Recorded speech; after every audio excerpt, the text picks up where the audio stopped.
Well, back to the beautiful illustrations in the book. You say that most of the pictures are portraits of African gods or orishas.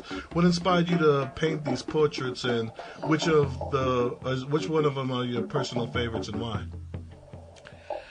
Well, Elegua is my favorite. That's on the book's cover, right? Yes.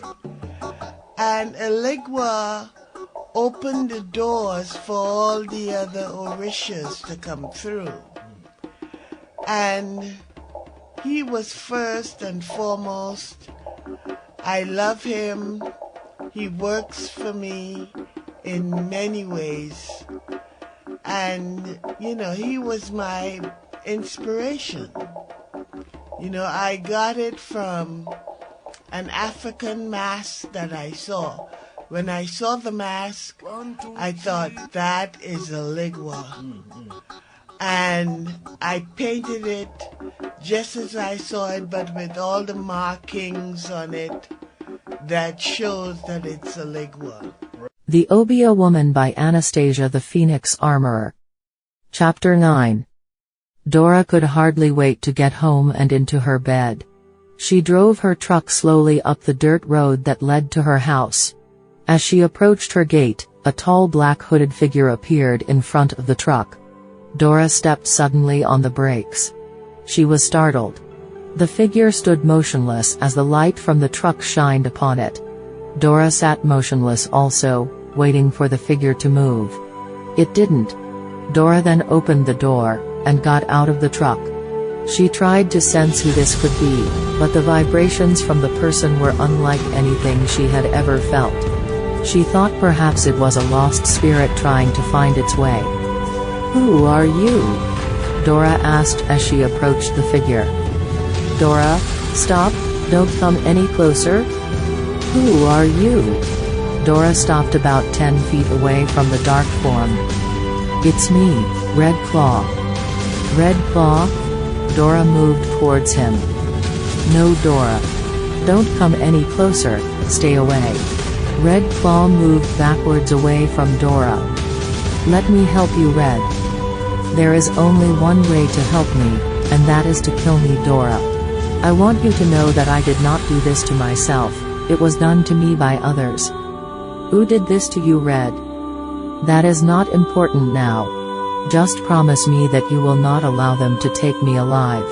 I know that my clan father and clan brothers are searching for me, but you must kill me before they catch me." "But Red, I can't kill you. I just can't." Dora was now in tears as she stood before the dark figure. "You must. Use your black arrow, it is the only thing that could kill me. If you don't, then others will die. It is a hunger that I cannot resist. I must satisfy it.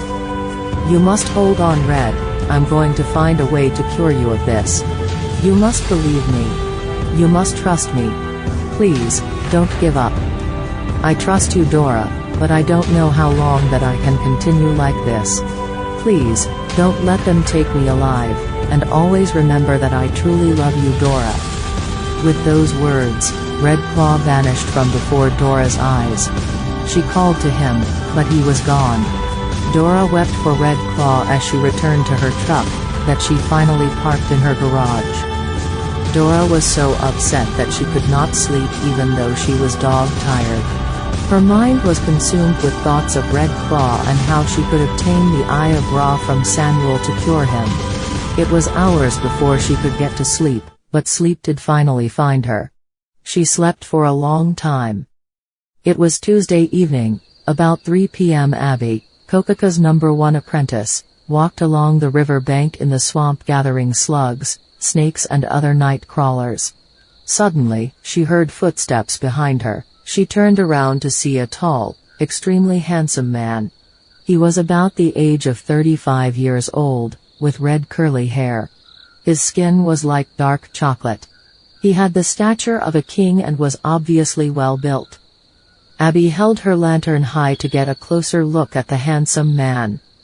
"Who are you and what are you doing here?" she asked, unafraid. "I am Red Claw, a friend of Kokaka.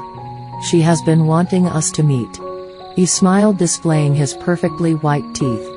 His voice was soft and sexy. He took the covered basket out of her left hand, then raised her hand to his lips and kissed it. Abby felt a tiny tingle as he did so. "Kokaka told me you were very attractive, but she fell far short in her description. You are beautiful." His words rang a bell in her soul. She moved even closer to him. Abby was completely charmed by this handsome gentleman. "I wonder," he continued, "could I be so bold as to ask you to dine with me tomorrow night?" He asked and showered her hands with gentle kisses. Abby could feel a wave of desire begin in her mouth, exploding in her brain, and washing its way down her body. "Of course, if it's all right with Kokaka." He took the lantern out of her other hand and placed it on the ground. Then he pressed his body on her. As he pressed against her, another wave of desire washed over her. Abby was hooked. He held her in his arms and pressed her lips against hers. His kiss made her head spin. Abby closed her eyes, her lips quivered, begging silently for more, and he gave her more. Soon, he laid her lifeless body on the ground by the river and faded away. Lazar walked into the meeting room at the police station at 9 a.m. The meeting was called by the police chief, who was there with the 2 FBI agents. Lazar's partner, Karen, was there also. The chief opened the meeting. "Last night, Agent McLean called me. He told me about his experience at the house of the Obeah woman Dora Van Hart. He was very upset. I would be too, if those things had happened to me. We have decided that these murders were not committed by natural people. The agents and I agree that we are dealing with supernatural forces here. Now, let me go down the list of what we have here. First, there are 10 children missing. They are all the children of tourists, who came here from around the world. We have searched for these children everywhere, but we have been unsuccessful in finding the slightest trace of them. Second, we have the 3 American men whose brains were removed, and no one knows how it was done. There are no marks of any kind on the bodies. Third, are the 7 native women who have been raped and murdered.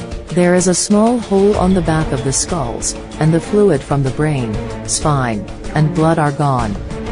Now, we must look for these killers in a different way, so I've decided to talk to an Obeah woman. Not Mother Dora.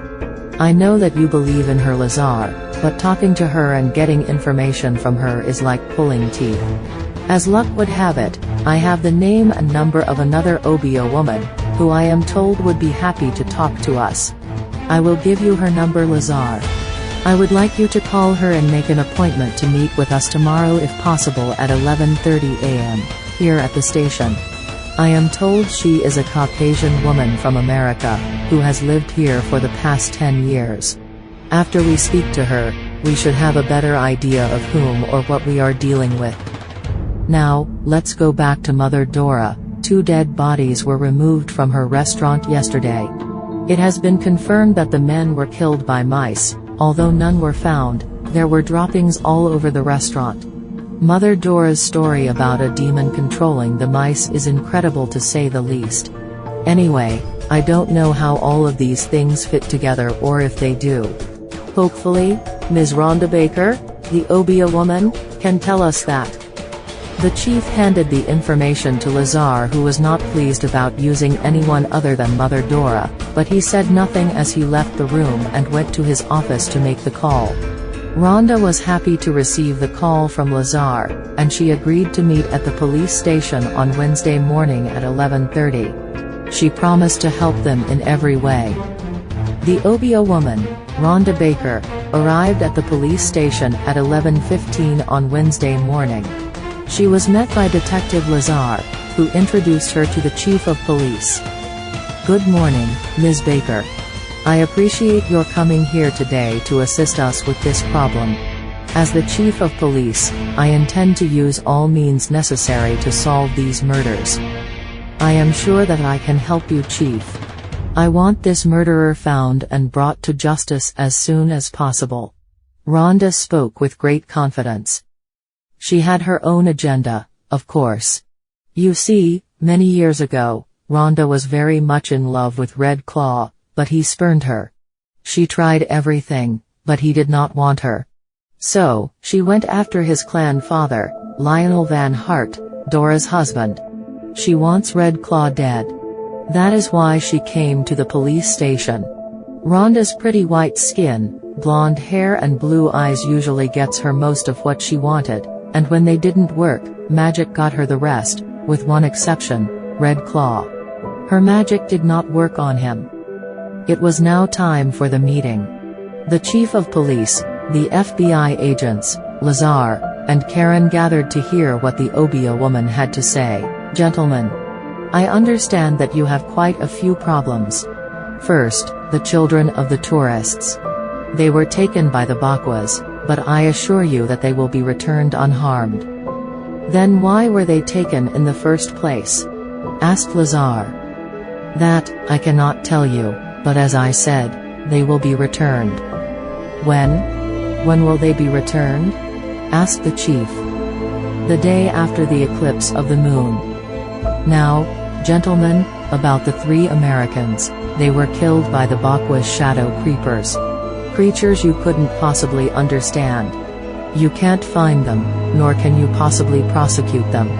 But, I assure you that no more Americans will die. Which leaves us with the 7 natives. They were killed by one man, an evil man who must be stopped or he will keep on killing. What can you tell us about the man? What is his name? Where can we find him? They were all asking questions at the same time. Gentlemen, please. Now, I will answer all of your questions one at a time. Rhonda raised her voice, and then waited for them to calm down. Then she removed a picture from her purse and handed it to the chief. Now, that is Red Claw, and 1 week from today, next Wednesday at 10 p.m. he will be at the Aquatic Club, looking for his next victim. The men passed the picture around the room. You are sure of this? Asked Lazar. I am positive, he will be there, and it is up to you, if he kills again. Said Rhonda. We will be there, and we will stop him. McLean was confident that he had the power to bring this man to justice. The chief thanked Rhonda for her help, and he promised to call her as soon as they brought Red Claw in.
Absolutely.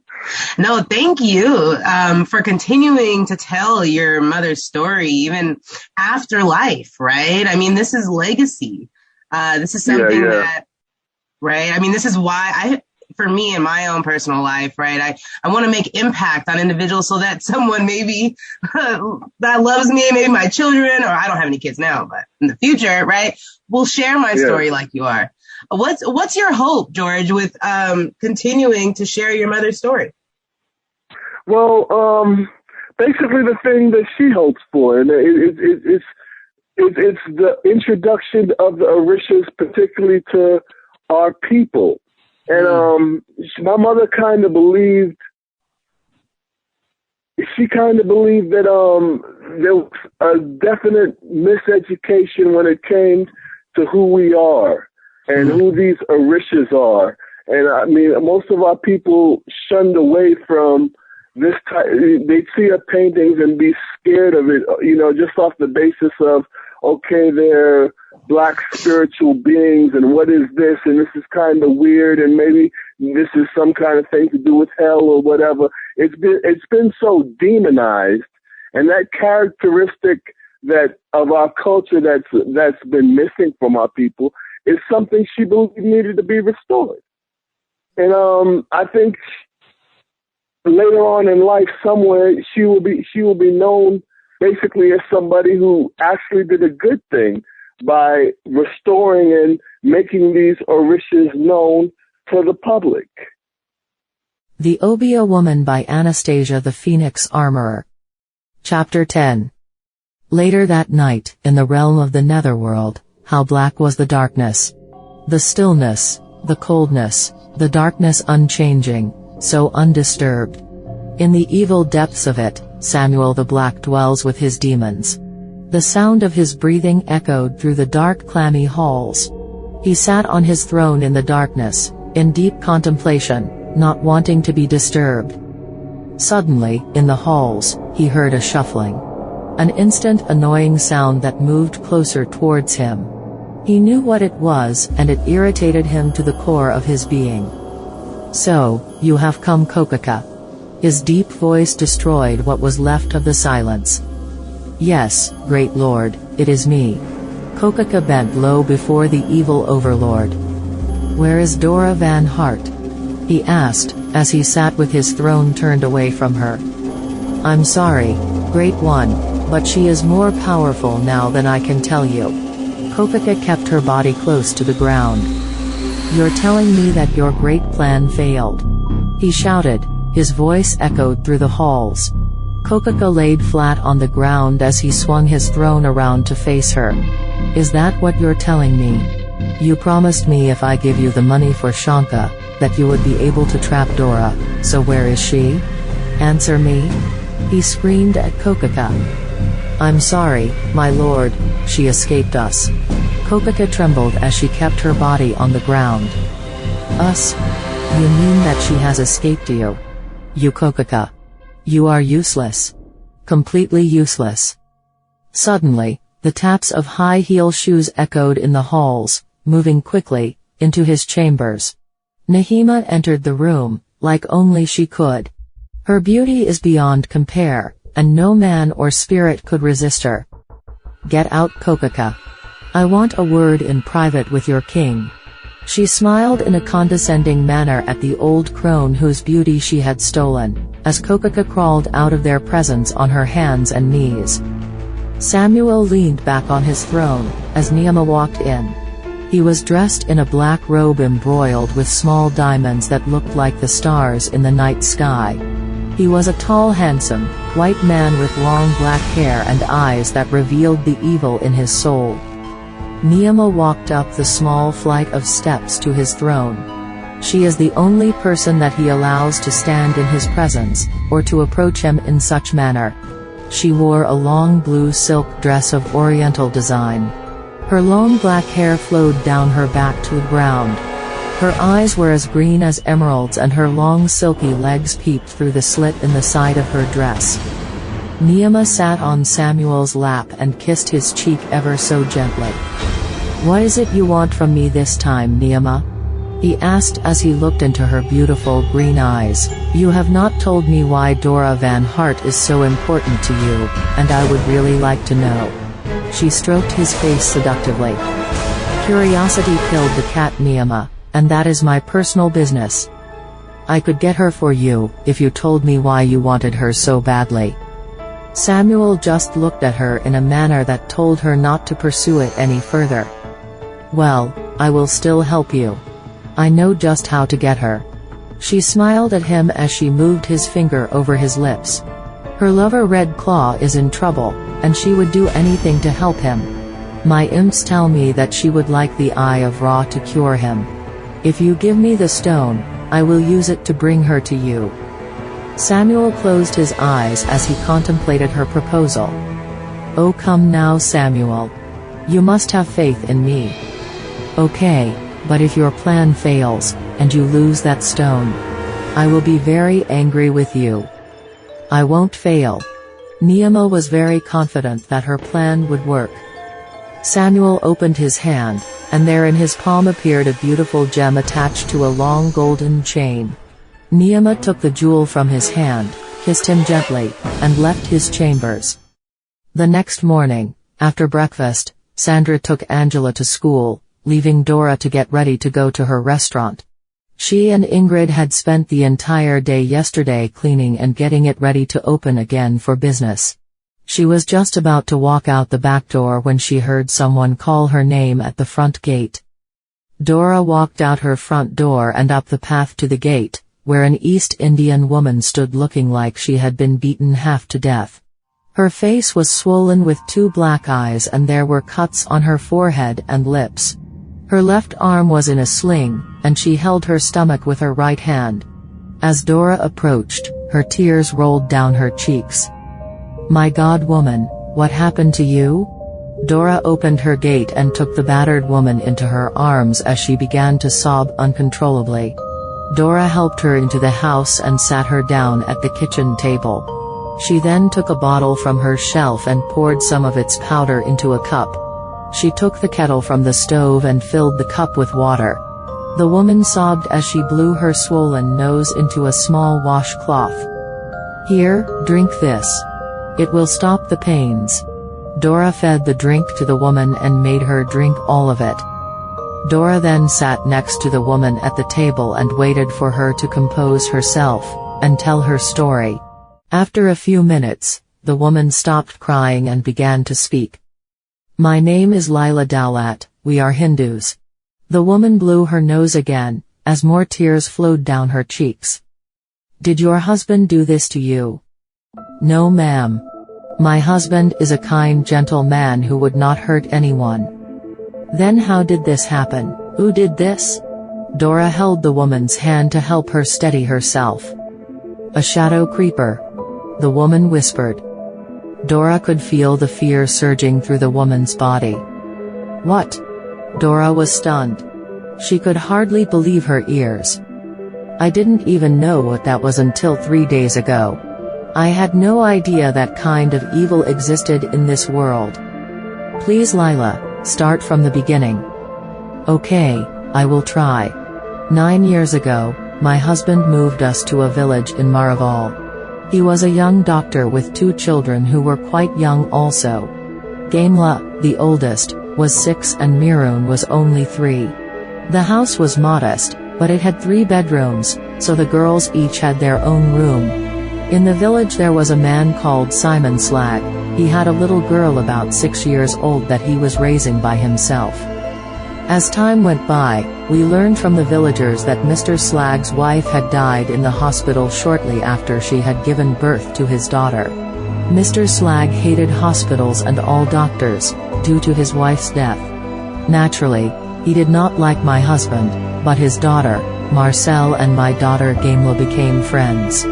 They went to the same school together, and they played together all the time. For 3 years, the 2 girls were inseparable.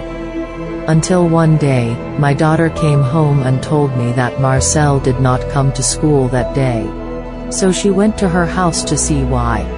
Gamla came back home and told me that her little friend was very sick. She could hear her crying from outside the house, but Mr. Slag sent her away saying that Marcel will be better tomorrow. However, the next day, Marcel was still not in school and Carmela was becoming more and more upset. She begged her father to go to Mr. Slag's house to help her friend. My husband first said no, because he knew how Mr. Slag felt about him. However, Gamla was so insistent that my husband finally gave in and went to see Marcel. They could hear her crying from outside the house. Gamla knocked on the door. Mr. Slag came out and yelled at them to go away. My daughter can be very persuasive. She convinced Mr. Slag to allow her father to examine Marcel. My husband told Mr. Slag that the child had appendicitis, and she must be taken to a hospital immediately. The man shouted at my husband and told him he would never take his daughter to a hospital. If my husband wanted to help her, he would have to do so there. In his house. My husband tried to help the child, but his efforts were too late. The child died of a ruptured appendix.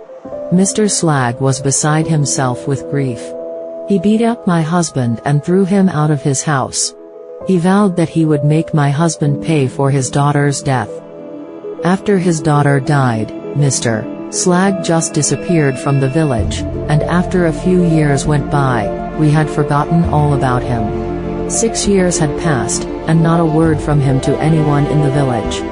Then, Sunday night, about midnight, my husband and I were awakened by screams coming from Gamela's room. She is 15 years old now and Myron is 12. We ran into her bedroom and turned on the light. We saw this thing that looked like a three-dimensional shadow on top of my daughter. My husband rushed forward and jumped on top of it, but in an instant, he was tossed backwards through the air and hit himself hard against the wall. I picked up a chair and struck the creature, only to find myself flying through the air also. My husband and I lay in a heap on the floor when the creature walked over to us and glared down at us with horrible red eyes. His eyes were all that we could see on his face, the rest was shadow. He said, "You killed my daughter 6 years ago, Dowlat, now I'm going to have yours." We were stunned. We knew that this creature was Mr. Slag. We were terrified, as we watched the creature become a flat shadow on the ground and move out of my daughter's bedroom. Gamela was screaming hysterically. My husband and I did all that we could to calm her down. We called the police. They came and examined the house. They did not believe our story, because the house was not broken into. We thought that the creature had gotten its revenge, and hopefully, we would not hear from him again. However, we were wrong. The next night about the same time we heard screams coming from Mirun's room. We entered her room and saw the creature. We attacked it, but we were thrown backwards like before. Again, we called the police, and again, we realized that there was nothing that they could do. So my husband got a gun, and the next night the girls slept in our bed. My husband left the lights on, and kept the gun under his pillow. That night, the creature came into our room. My husband took his gun and shot at it. He emptied the gun into the creature, but it had no effect whatsoever. The creature pulled my oldest daughter off the bed and dragged her by the hair into her bedroom, and raped her again. My husband and I were beside ourselves. We called the police again. We then packed up the girls' things and took them to a friend's house. The police convinced my husband and me to stay, so that they could catch the creature. We agreed. As long as one of the officers stayed inside the house. Then, that same night, about midnight, the creature came back. It appeared in our bedroom. My husband shot at it again with still no effect. The police officer who was sitting on the couch in the living room ran up the steps to our bedroom. He burst in with his gun drawn and also shot at the creature to no avail. The creature waved its hand, and the gun flew out of the officer's hand and he went flying backwards down the stairs. The creature screamed at us, asking for the girls, but we told him nothing, even though we were terrified. He beat us with his fists, but we told him nothing. Then he raped me. It was horrible. Then, he told us that if the girls were not back there tonight, he would kill us both. The police cannot stop him. They have told us as much, but one of the villagers gave us your name and address. He said that you would be able to do something about this. So please, Ms. Dora, would you please help us? Please help us. The woman sobbed long and hard. Yes. I will do all that I can to help. I know these creatures well, and I know how to destroy them. It will be all right. Dora reassured the woman. Just then, Sandra returned from taking Angela to school. Sandra, this is Mrs. Dowlat. I am going to be spending the day and night at her home. Please, take care of things for me until I return tomorrow. Yes, Mother Dora, I will. Dora put everything she would need into her truck. Many torches, because shadow creepers are afraid of fire, and most importantly, her black arrows and crossbow. They are the only weapons that would kill a shadow creeper. Red Claw would like Dora to use one of these same arrows to kill him also. When all was ready, Dora put Mrs. Dowlatt in her truck and drove with her to Maraval. Mrs. Dowlatt directed Dora to Celestine Village, an upper-middle-class place with large houses, manicured lawns, and swimming pools. Dora was surprised. This was not the image she had in her mind. They then drove into the driveway of a large house. Dora parked her truck behind 2 Mercedes. "Mrs. Dowlatt, how did you get to my house?" "I took a taxi. The driver knew exactly where you lived." They got out of the truck and went into the house. It was huge, with white walls, white furniture, and huge glass windows. There was a large staircase, leading upstairs with a beautiful brass railing. On one wall, there was a collection of swords, and on another, large modern paintings. Just then, Dr. Dowlatt walked into the living room. He was a tall East Indian man with dark skin and a very gentle manner. "Hi honey. This is Ms. Dora. She has agreed to help us." Lila walked over to her husband and touched his face gently. The man walked over to Dora and shook her hand. "Thank you for coming. Did my wife explain to you all that has been going on here?" "Yes, and I am here to destroy the shadow creeper." The man and his wife both sighed in relief. "Now, I must seal the house so that I can trap the creature." Dora went to every room in the house and magically sealed every window. She moved downstairs and sealed the back door. She left the front door unsealed as to allow the creature a way in. Dora set up her things in the living room. She took out her torches, and told the Dowlatts that once the creature was in the house, she will light the torches, and have them stand with the torches in front of the front door. Dora used her healing magic to heal Mrs. Dowlatt. They had lunch, and Dora talked with them about the Bakwas and the shadow creepers. The day passed by quickly, as they settled down, and waited for the shadow creeper. The Dowlatts were frightened, but they were comforted by Dora's presence. She instructed them to turn on every light in the house. They then sat on the sofa in the living room with the torches in hand, watching the television, trying desperately to remain calm. At midnight, the shadow creeper came into the house by way of the front door. He entered the living room and the television set exploded. "Where are the children? They belong to me," he shouted. Mrs. Dowlatt dropped the torch and held onto her husband.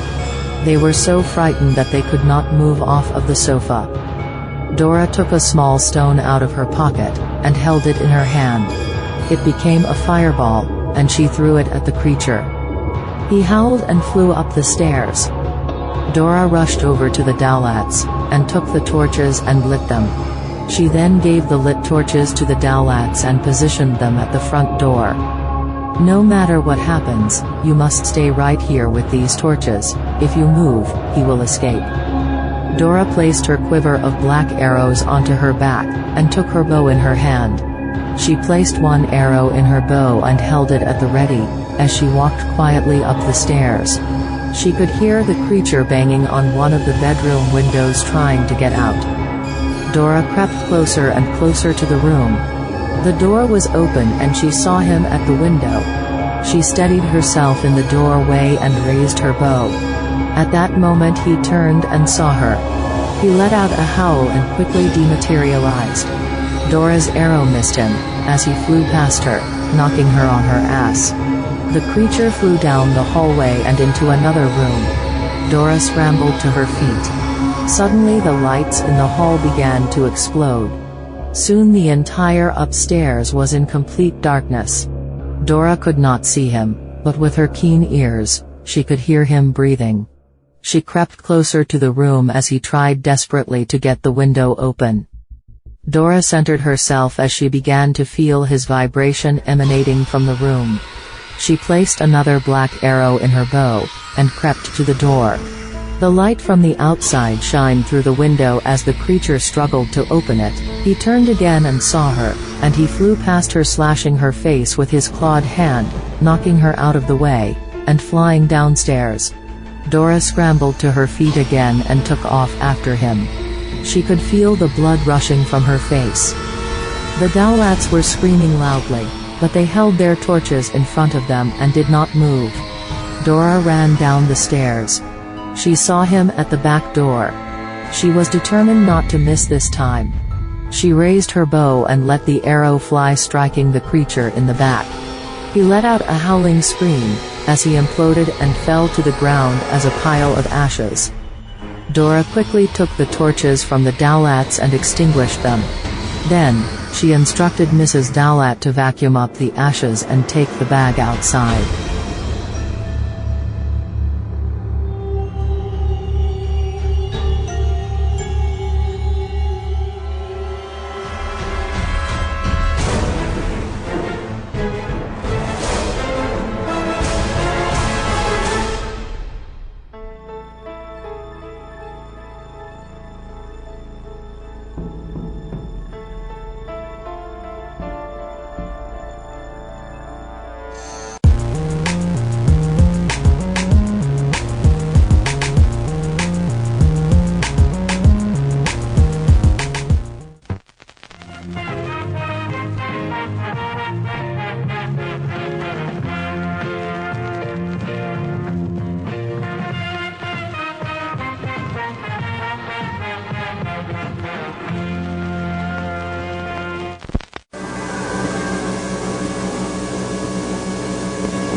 I know that in the days of chattel slavery, it was illegal for the black slaves to worship their deities freely, often under the threat of death.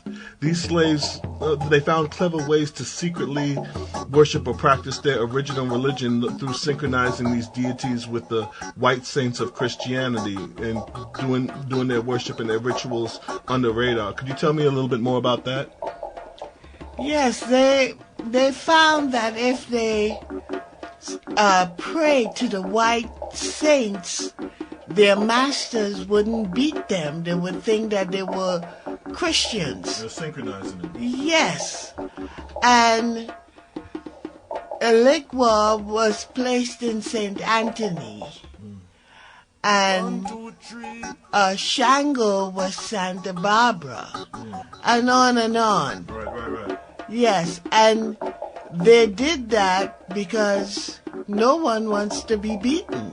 Yeah. But they still wanted to worship their ancestors. Yeah. Beaten or killed, really. The Obeah Woman by Anastasia the Phoenix Armourer. Chapter 11. Dora left the Dowlats and drove home. It was about 2 a.m. when she walked in her house. She walked into the kitchen and healed her face with her magical powders. The house was quiet, but she felt disturbed. Something was not quite right. Suddenly, the phone rang. Who could be calling at this time of the morning? Hello? Hello, Dora. This is Neema. The voice was calm and steady. Neema, exclaimed Dora. Why are you calling me? Dora was puzzled. I would like you to meet me tonight, near the cave in the swamp. Are you out of your mind? I am not meeting you anywhere.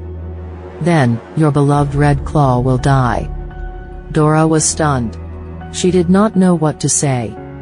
Is this some sort of trick, Neema? What do you want, exactly? Let's just say that I have what you want, and what he needs. So, I will see you tonight. With that, Neema hung up the phone. Dora was perplexed. She went to bed, but she could not sleep. She just couldn't get Neema out of her head. After breakfast, Dora decided to meet with Neema. She knew it was a trap of some kind, but felt she couldn't ignore it. She had to find out what this was all about. Dora said goodbye to Sandra and Angela, got in her truck and headed south. She decided to stop in to see Clara on the way to the swamp. It was a long drive, so Dora stopped at a roadside stand to buy some fruits for Clara.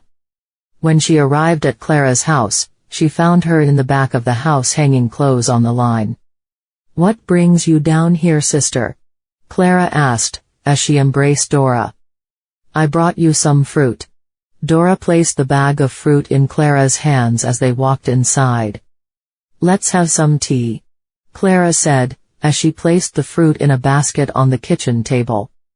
Dora sat at the table as Clara put the kettle on the stove to boil the water for the tea. Then she sat at the table next to Dora. "You are so quiet. This must be important." Dora told Clara about Niama's call and every word she had said.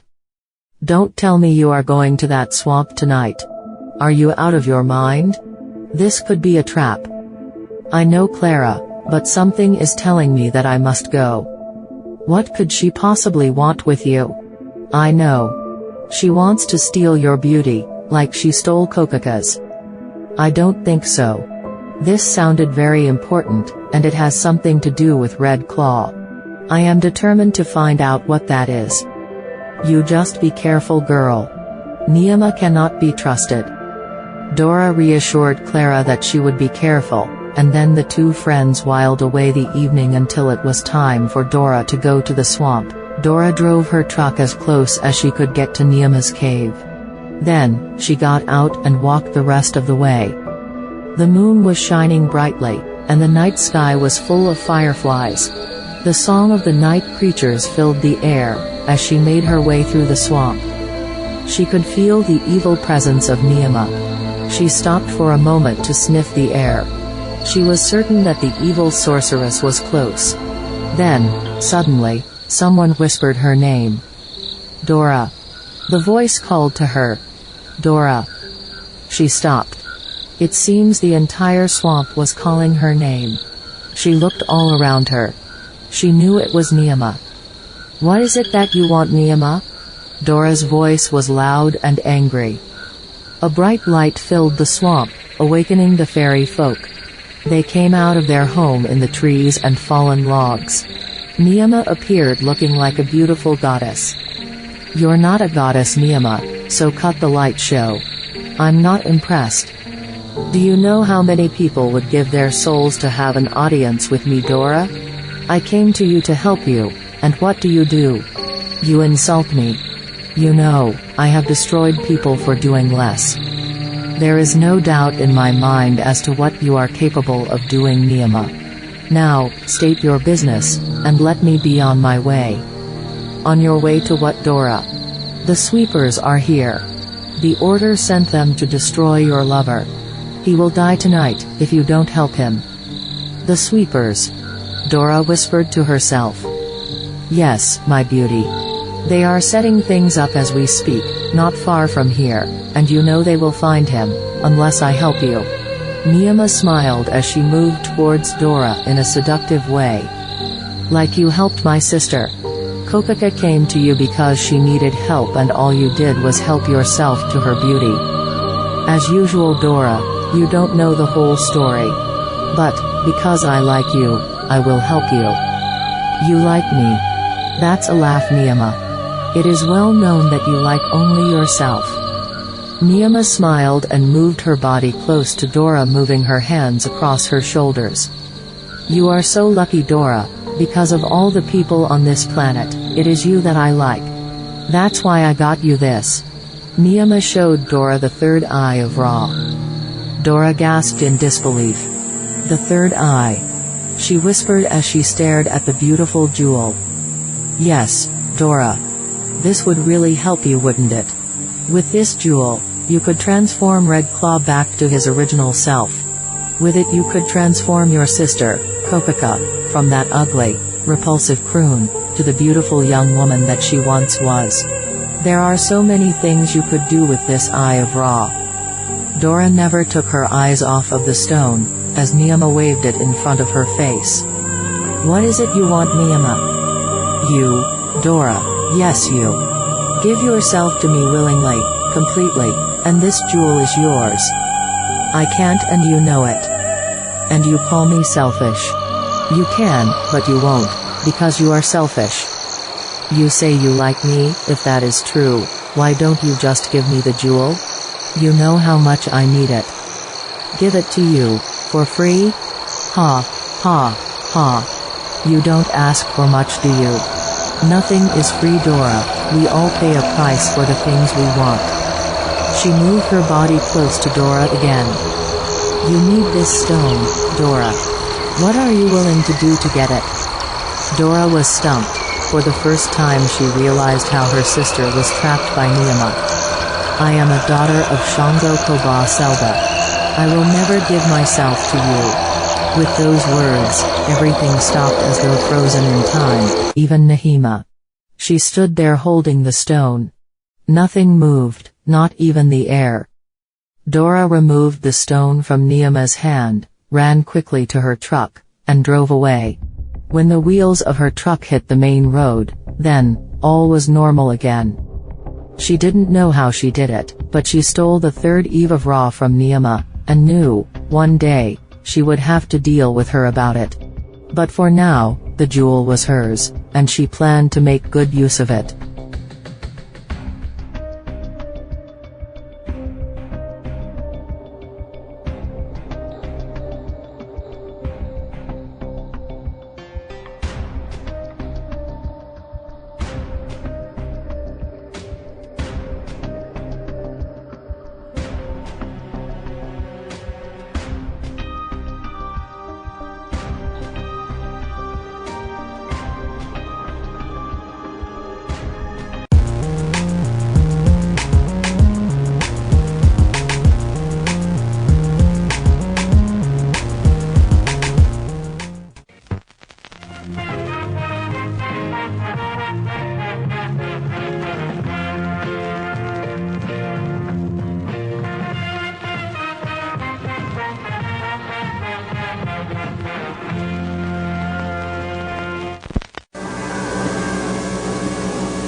Now, George, you were kind enough to allow me to come to your home and see the incredible work that your mother, at least part of it, that she accumulated over time. And I had the privilege of picking my two favorite pieces, which are now prominently displayed in my office upstairs. And I love them. I love them. Great. Yes. Let's talk about, well, I'm glad that you felt, led by spirit to share those and to gift those. But let's talk about the orishas. What is an orisha? And then let's talk about one of the orishas that I brought home with me, Yemaya. Okay. So tell people a little bit about that, and why is it so much of a controversy for a person who is a Christian to also then still have the orishas as prominent in their world? Well, okay, I must let you know that my knowledge is nowhere on the level that my mother was, but I will do my best to try to live up to what she did in her work as far as what I learned from her. Now, the orishas are like spiritual forces that were brought forth first by the first orisha, Eligwa, and he's the opener of the crossroads where all the orishas come through from between the spiritual realm and the physical world. Your orisha, Yemaya, is the orisha of the ocean and motherhood. A lot of people kind of shy away from the whole idea of the actual orishas because, for quite frankly, all our time in America, it's been beaten out of us. It was basically vilified. It's vilified in all kinds of propaganda, society as backwards, voodoo, zombie, this and all this. And a lot of people are just quite frankly scared of something that's naturally them. And that's kind of necessary that the world kind of preys upon that kind of, what would I call it? I don't want to say a weakness, but it's a condition right now that a lot of people kind of like to see our people in, because they're easily more able to take advantage of us if we don't know exactly who and what we are. The Obeah Woman by Anastasia the Phoenix Armourer. Chapter 12. Dora watered her garden early this morning. The dry season is very hard on roses. It is 5:30 a.m. She wants to be sure to give them a lot of water before sunrise. It has been 2 days since she stole the eye of Ra from Niamh in the swamp, and the days have been quiet since then. She spent the last day fixing things up in the restaurant, and all is back to normal there. She had not heard any more from the police department about the 2 dead men they found, and she did not volunteer any information. Today is a special day for Dora. It is her birthday, and she is looking forward to standing before the oracle in the temple of the lower council. Every 4 years of their life the sisters and brothers of the council of the Magi stand in the temple before the holy oracle. There is a grand temple in Trinidad. It is of the lower council of the Magi. The oracle of the temple blesses them and increases their powers. They are then able to rise through the ranks. The oracle also rejuvenates them, so that they live for a long time. This is Dora's 200th birthday. The clan of the Black Leopard is hidden in the Moruga Hills at the southern part of the island. The drive there is very long, and Dora wanted to leave early to get there on time. No one knows how much power she will receive from the oracle. On rare occasions, the oracle gives jewels to the one standing before it. These jewels are extremely powerful, and are used in many different ways. Dora has been a member of the lower council for 100 years, and she would like very much to become a clan mother, but to do so she must first get her degrees of power up to 33. This can only happen if the oracle favors her, and gives her the power she needs. After tending to her garden, Dora went into her house to prepare to leave, but first, she sat by the radio to listen to the morning news, and have a cup of tea. The newscaster was saying that the police had found the bodies of 3 American tourists in 3 different locations. Dora knew about this, and that the Bakwas were responsible.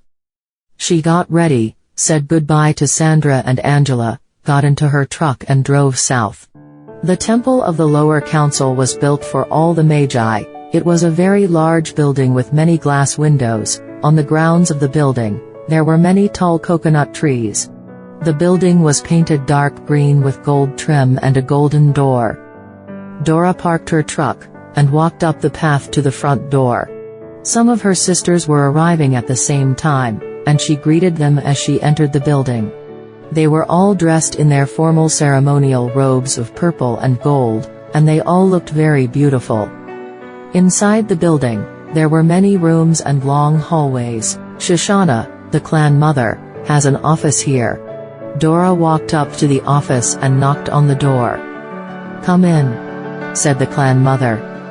Dora entered the office. She saw Shoshana and 3 of her clan sisters, including Isis, one of her dearest friends.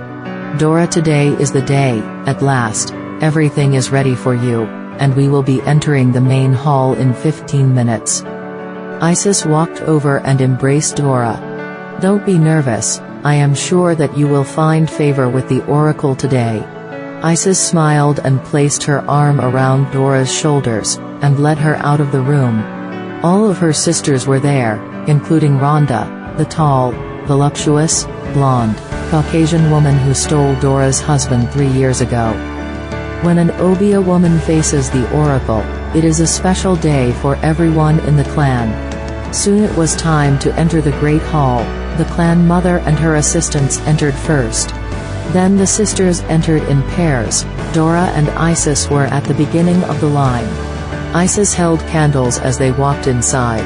The floor was slanted downwards, leading into a sunken area, where the oracle stood. Dora and Isis walked down to the first row of seats, and stood as all the other sisters filed into the hall and stood in front of their seats. Dora kept her eyes on the regent, a tall beautiful black woman with long well-groomed dreadlocks in her hair. She was wearing a long black robe with gold trim. The regent was kneeling in front of the oracle, which was a large crystal obelisk that was 12 feet tall with ancient writings on all sides with a great eye at the top.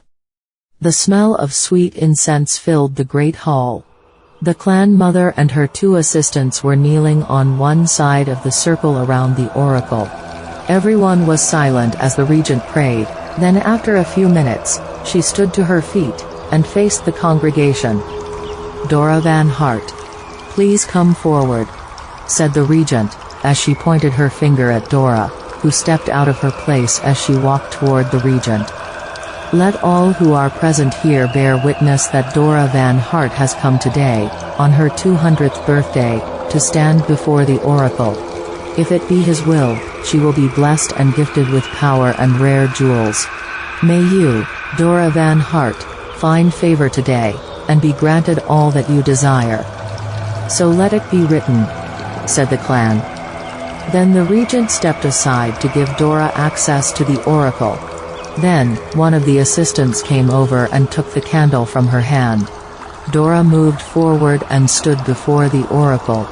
She bowed before it, then held her hands palm up in front of her. The oracle began to glow with a bright white light that filled the entire obelisk, and then, a beam of light came out of the eye and projected right into Dora's forehead. She felt a tingling sensation, as the light filled her body. Suddenly, there appeared 2 jewels in her hands. Dora felt warm and a bit lightheaded.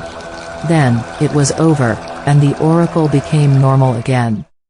The sisters could not believe their eyes. Dora was also in shock. She looked at the jewels almost afraid to move for fear that they might vanish from her hands. The stone in her right hand was a large diamond, and in her left hand, an enormous black pearl. Dora closed her fingers around the jewels, and then she bowed low to the ground, and thanked the oracle. She looked beautiful, about the age of 30 years old, as she stood to her feet. The regent was the first to embrace her and congratulate her. Then all the sisters of the clan came forward to congratulate her. Dora went with the clan mother into her private office at the back of the temple. "I am so happy for you, Dora, and for our clan." Shoshana examined the jewels closely. "We have never received anything like these jewels from the oracle in all the years that I have been clan mother. I know this diamond. Do you see this symbol and the runes written on it? This is the resurrection, and the black pearl is the eye of Anubis. We are lucky to have received these jewels." "Yes, and I will cherish them always." Dora smiled as she took the jewels out of the hand of the clan mother. "Dora, these jewels are too precious, and too powerful to be kept anywhere other than the vault of the clan." Shoshana hoped that Dora would agree. "These jewels were given to me, to be used by me, to be kept by me. In other words, Mother, they are mine." "I know that they are yours, Dora. I only think that they would be safer in the vault." Shoshana still expected Dora to agree. "Sorry, Mother, but I disagree." Shoshana became very upset. "That black pearl can kill the most powerful magi or Bakwa. We have been praying for this jewel for decades, and the oracle gave it to us." "Excuse me, Mother. But the oracle gave the black pearl to me." Both women glared at each other. The clan mother thought she knew Dora very well, but this is a side of her she had not seen before. "What has happened, Dora? What is this all about?" "What this is about, Mother, is the fact that everyone that I know of keeps their own jewels. So, why should I give these up?" Shoshana did not know what else to say. "You are right, Dora. I apologize, and I did not mean to imply that you would not take care of the jewels." She smiled a deceitful smile that Dora could see right through. Suddenly, there was a knock on the door. "Come in," said Shoshana. One of the sisters came into the office. "Excuse me, Mother, could I trouble you for one moment, please?" "Yes, certainly. Please excuse me for a minute, Dora. I will be right back." Shoshana left the room, and Dora saw the opportunity to put away her jewels. She took a lace handkerchief out of her pocket, and tied up the 2 large gems. She then dropped the small bundle down the front of her dress. Dora could hear whispers coming from outside the office. She turned around, and to her amazement, she could see through the door and the walls. She could see the clan mother and one of the sisters talking in the hallway. Then Shoshana walked down the hallway to meet another sister. "What is it, Rhonda?" she asked, as she took the sister's trembling hands. "Oh, Mother, I must leave at once." "What? Why?" Shoshana could see the fear on Rhonda's face as she looked down the hall to the office where Dora was. She drew the clan mother a little further away, and whispered to her. "The oracle was very generous to Dora today. I don't know how much she knows about how I got Leo from her, but I think I had better stay away from her. If she finds out what I did, things could get very bad." Nonsense. There is no way that she could acquire that knowledge at this time, even if her powers have increased. Shoshana was very confident. "How can you be so sure, Mother?" Dora's vision was never all that great. She uses a magic mirror to see many things she should have been able to see just by thinking about them. Dora was stunned by what she was seeing and hearing. Suddenly, she knew that Rhonda had used oracle gems to bewitch Leo, her husband, and steal him away from her. Dora realized that Shoshana, the clan mother, knew all about it. Dora could not control herself. She slammed open the door and ran down the hallway. Rhonda saw her coming and took off running. "No, Dora. No." Shoshana tried to stop her, but Dora pushed her out of the way and pursued Rhonda, who was running as fast as she could to leave the temple. Dora caught up with her and sprang through the air, landing on Rhonda's back, knocking her to the ground. Dora then grabbed the screaming Rhonda by the hair and pulled her to her feet. "You bitch." She slapped her in the face. "You bitch. You bitch. You bitch." Dora screamed at her with every blow. Rhonda screamed and tried to pull away from Dora. As she did so, she fell backwards to the ground. All the sisters were now trying to break up the fight, but Dora pushed them back with incredible force. Her strength was unbelievable. Dora lunged at Rhonda again, grabbing her by her clothes. She threw her into the entrance of the main hall. The sisters were screaming for her to stop, but she could not hear them. Outside the temple, the sky changed, and a strange storm arose. Thunder and lightning rocked the building. Rhonda ran into the main hall thinking that Dora would never fight her in the presence of the oracle. Rhonda cowered on her hands and knees in the main hall, weeping uncontrollably. She looked up to see Dora walking toward her like a stealth cat bearing down on its prey. She screamed in horror as Dora grabbed her and started to tear her clothes from her body. The sisters huddled around them in small groups of 2s and 3s, not knowing what to do to make it stop. Dora stripped Rhonda naked in the middle of the main hall. Her white body exposed to the clan mother and all the sisters. "I accuse you of using the jewels of the oracle to bewitch my husband, and take him away from his home, and his wife whom he loved. A wife who loved him more than life itself. You filthy bitch." Dora spit on her. She then turned her attention to the clan mother. "You knew. You knew about all of this, and you did nothing to stop it. Nothing. You are just as bad as she is. You encouraged her. Why, Shoshana? Why?" She screamed at the clan mother, who did not answer. "Come, Dora." Isis put her arms around Dora and led her out of the temple. "I will drive you home." Isis led Dora out to her truck.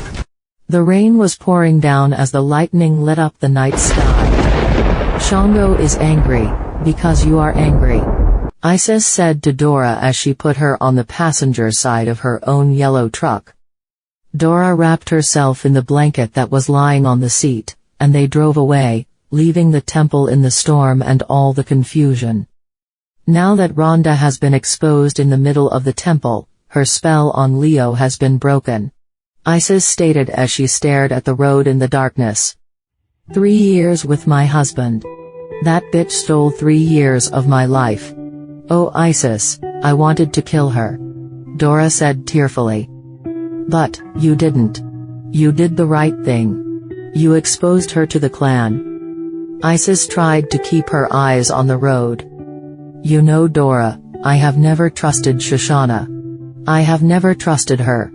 There is just something about that woman, and I can't quite put my finger on it, but she is just not right.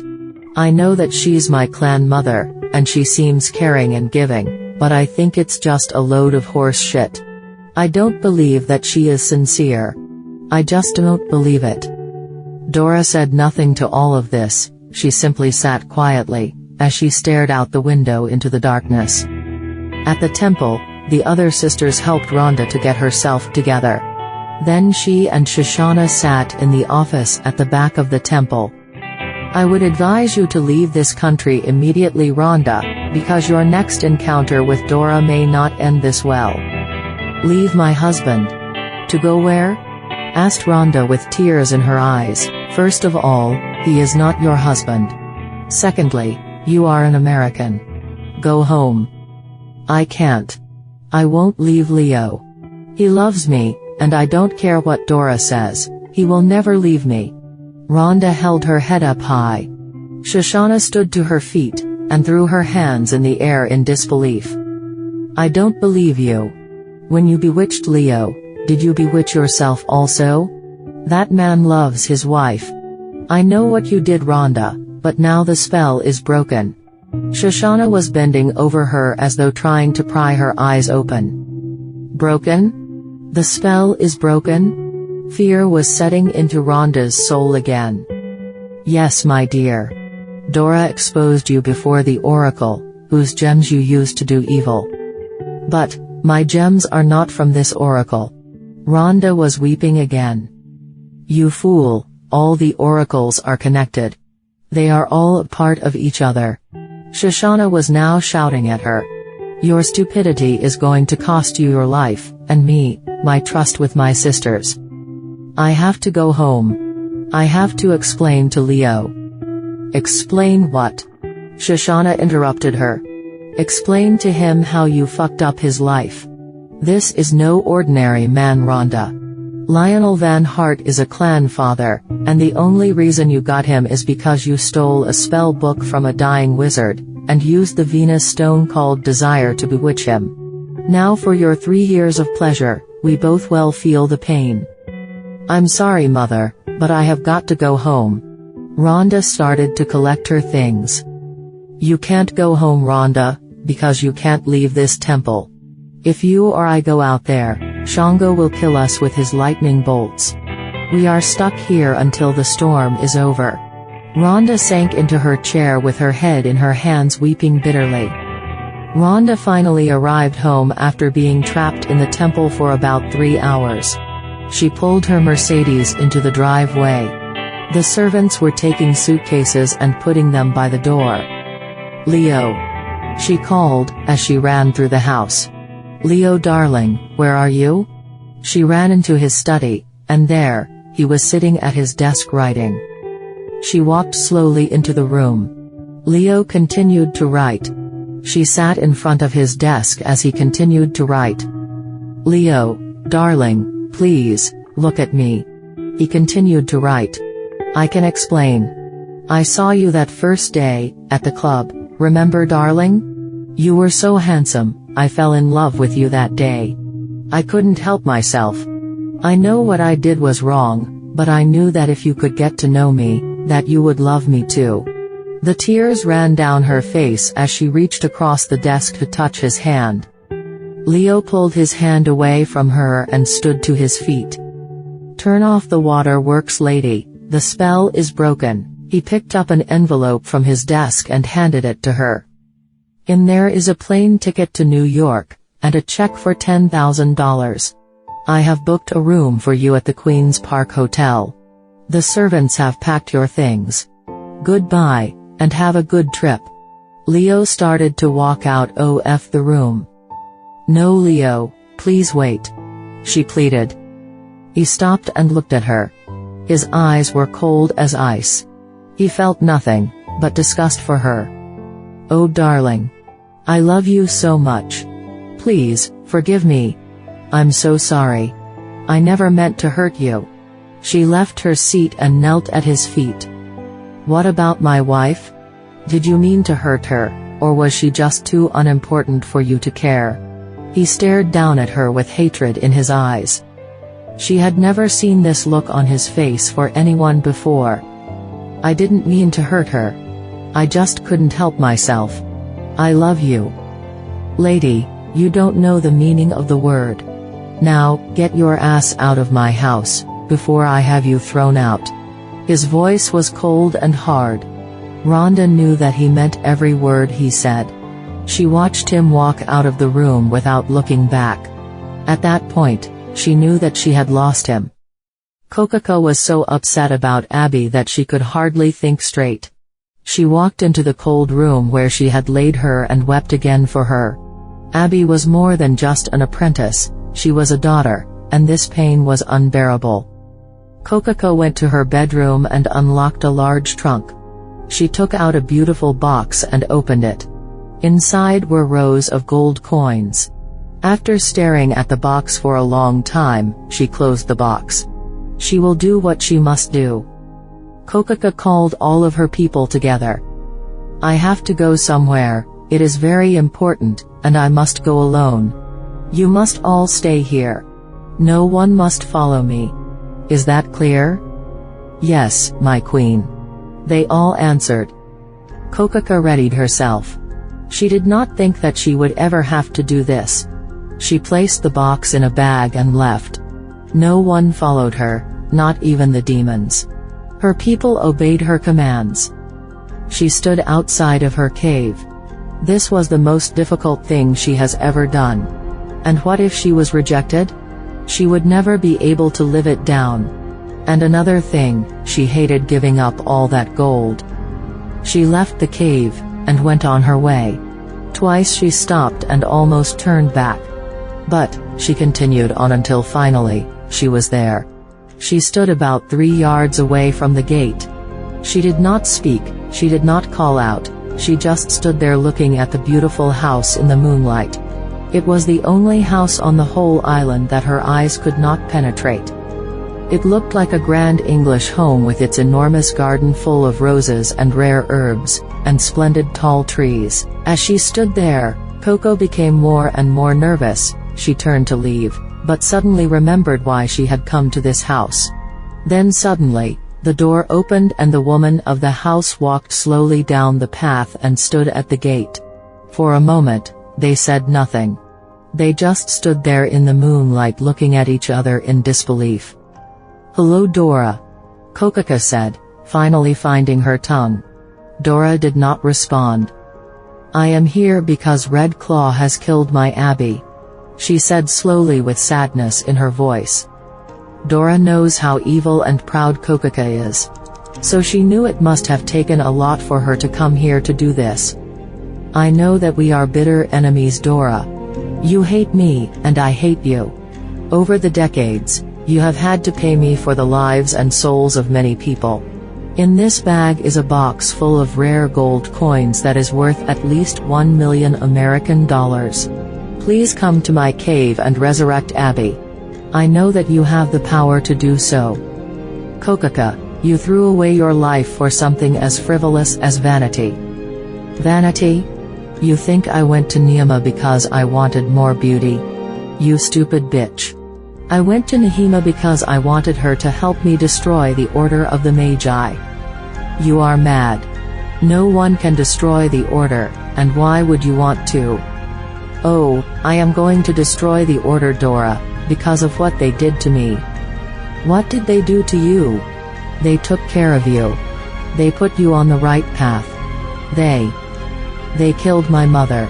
Kokaka screamed at the top of her lungs. She fell to her knees on the ground. Dora was stunned.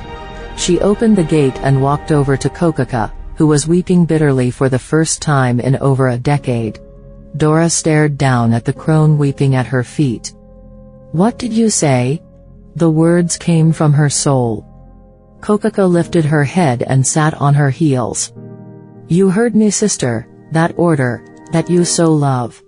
Love more than anyone except maybe Leo Van Hart, killed my mother. You lie, Kokaka. You always lie. I don't have to lie, I remember. That clan mother of yours who you so love and respect, you always kissing her ass and kissing her hands. Well, those hands you kiss killed my mother. Dora fell to her knees, she grabbed hold of Kokaka. What are you saying to me? You left me. You left me alone with the people you say killed your mother. Why? Because you would never believe me. Every time I try to tell you something about the order, you tell me I'm lying. Well, a lot of things are beginning to make more sense to me now. We were best friends and the order knew that. Yet, they try to get me to destroy you. I could never understand that. Dora stood to her feet and returned to the other side of the gate. She looked at Kokaka, her eyes filled with tears. I'll make it right, Kokaka. I promise. I'll make it all right. And Abby? Kokaka asked tearfully. Abby too. Dora left Kokaka and returned to the house. She walked over to a chair and sat down. Dora thought of her own mother and how she would give anything to have known her. Dora went into her bedroom to her safe. She took out the jewels she needed to resurrect Abby, put them in her basket, and left for Kokaka's cave. On her way, she drove past the Piarco airport, which is small, but very busy. Tourists from all over the world visit the island every day. Dora thought about the 10 children that were missing. Where could the Bakwas be hiding them? Dora arrived at Kokaka's cave, and stood outside as she did before. This time the demons did not curse or spit at her, instead they stayed far out of her way. Kokaka came out to meet her. I'm so glad you've come, Dora. She's in the cave. Kokaka hurried Dora into the cave where Abby laid, all laid out in black with black candles all around her.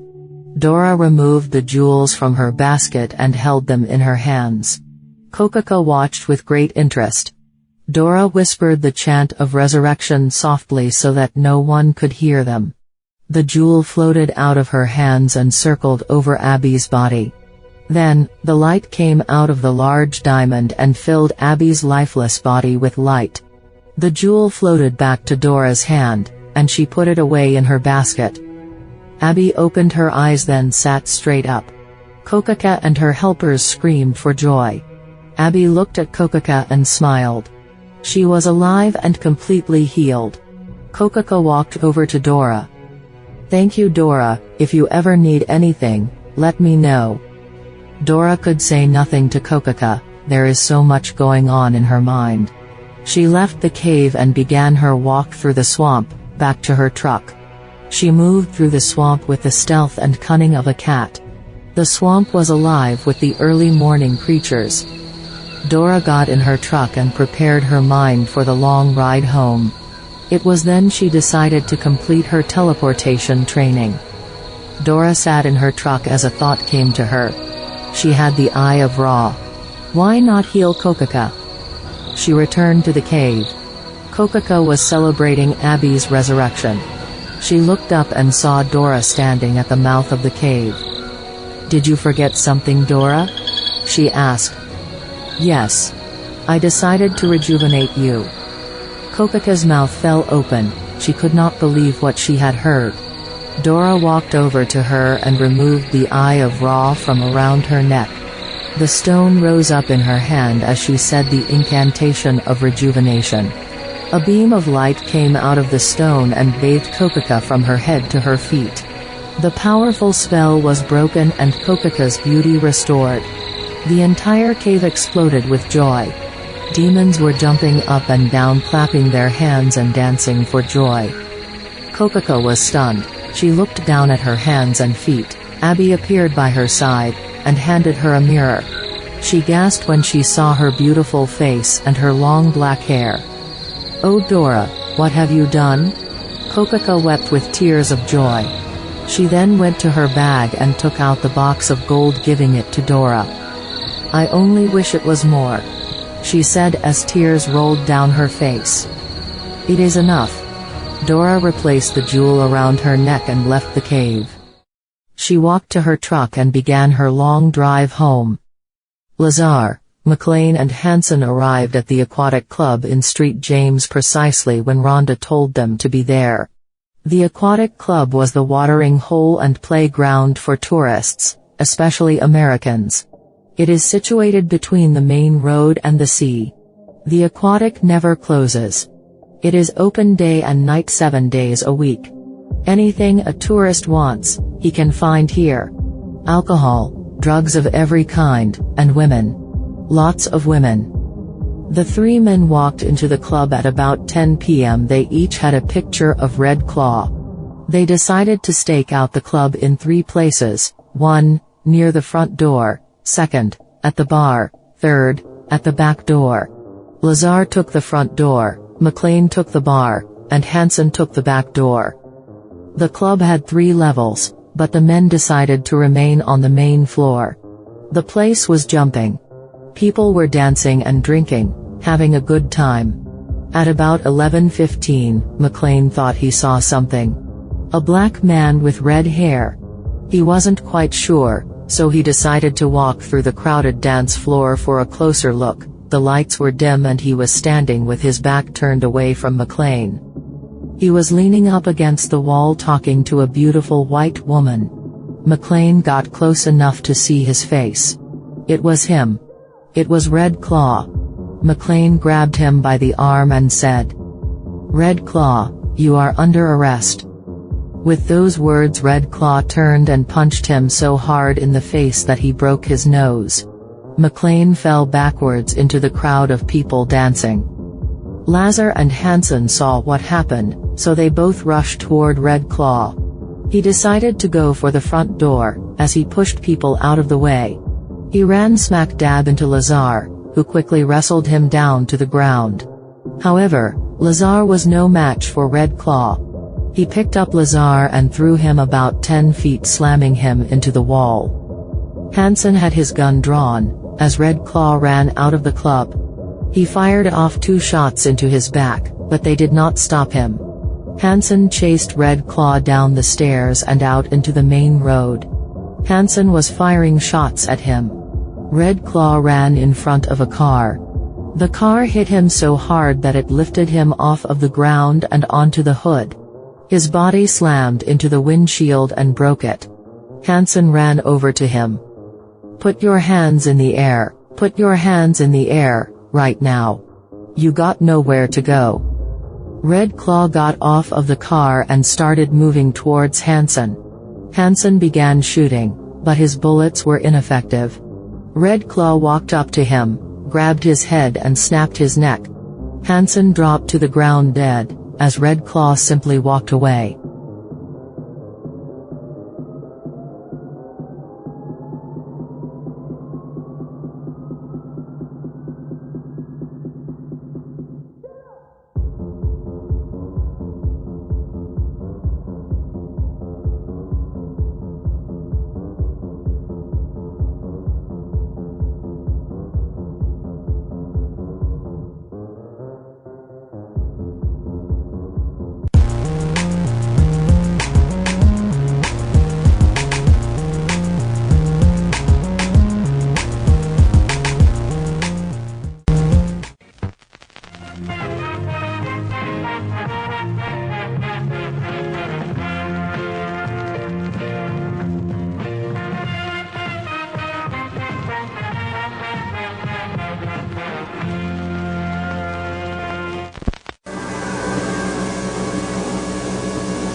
Why do you think so many of our people fear their own original religions and culture, whether that be Obeah, Santeria, Voodoo, Hoodoo, etc.?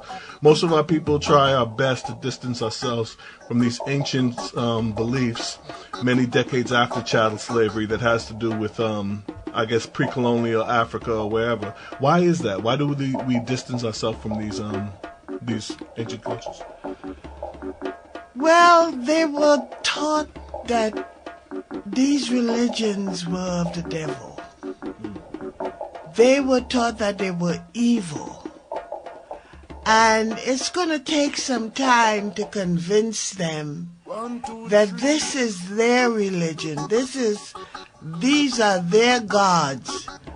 You know, this is what we were before the white man. And I think in time they will come to see that these religions are not of the devil. The Obeah Woman by Anastasia the Phoenix Armourer. Chapter 13.